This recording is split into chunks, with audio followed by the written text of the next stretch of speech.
দক্ষিণ চব্বিশ পরগনার কুলতলিতে সাদ্দামের সাম্রাজ্য নকল সোনা ও মূর্তি পাচারের অভিযোগ। কারবারের মূল মাথা সাকেত ও বোটোর অধীনেই সাম্রাজ্য চালায় সাদ্দাম ও সাইরুল। আর কি জানা যাচ্ছে পুলিশি তদন্তে, বিশদে জানবো। আমাদের সঙ্গে রয়েছেন আমাদের প্রতিনিধি প্রিয়গোপাল মুখোপাধ্যায়। প্রিয়গোপাল, কি তথ্য উঠে আসছে?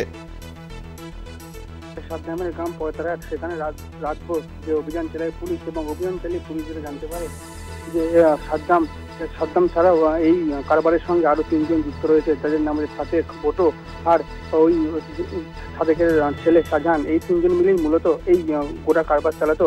এবং পুলিশি জেলায় সাদ্দামের যে স্ত্রী, তিনি স্বীকার করেন যে সেই নকল সোনা ব্যবসা ছাড়াও সাদ্দামের কালো টাকা বা জাল টাকার সঙ্গেও জড়িত ছিল।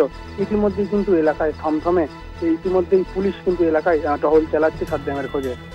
প্রিয়গোপাল, গতকাল যখন পুলিশ এই অভিযান চালাতে যায় তখন গ্রামবাসীদের একাংশ বাধা দিয়েছিল। তাদের কাছে কি সাদ্দাম একেবারে রবিনহুড টাইপ কিছু? একদমই। এই যে কালো কারবারি, এই সোনা কারবারি সহ জাল টাকা কারবারি, এর সঙ্গেই কিন্তু গ্রামের একাধিক মানুষই জড়িয়ে আছে। উপরন্ত তাদের যে ইনকামের সোর্স, সেই ইনকামের সোর্স মূল ছিল সাদ্দাম, এবং সাদ্দামের উপরে ছিল আরো 3 জন। সেই জন্যই কিন্তু কালকে যখন পুলিশ গ্রেপ্তার করতে যায় তখন গ্রামের এলাকার মানুষজন পুলিশদের আটকায়, এমনটাই জানা যাচ্ছে।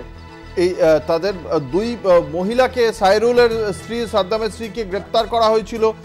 তাদের কাছ থেকে জিজ্ঞাসাবাদ পর্বে কি নতুন উঠে এসেছে, কি জানা যাচ্ছে এখনো পর্যন্ত পুলিশ সূত্রে? একদমই সাদ্দাম এবং সাইরুলের স্ত্রী পুলিশি জেলায় যেটা স্বীকার করেছে যে সোনার ব্যবসা ছাড়াও সাদ্দাম জড়িত ছিল, যে জাল টাকা বা কালো টাকার কারবারির সঙ্গে সাদ্দাম জড়িত ছিল। এছাড়াও তার আরো অন্যান্য বেআইনি ব্যবসা ছিল, এটাও ওই সাদ্দাম এবং তার স্ত্রী সাদ্দামের স্ত্রী এবং সাদ্দামের ভাই স্ত্রী স্বীকার করে।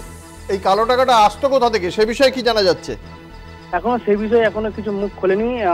সাদ্দামের স্ত্রী এবং সাইরুলের স্ত্রীকে বাড়িপুর করে তোলা হয়েছে এবং তারপরে তদন্ত হবে। তদন্ত হওয়ার পরে কি জানা যাচ্ছে সেটা আমরা জানতে পারবো না। এখনো কিন্তু সেরকম ভাবে কিছু জানা যায়নি। ধন্যবাদ। আমাদের সঙ্গে ছিলেন আমাদের প্রতিনিধি প্রিয়গোপাল মুখোপাধ্যায়।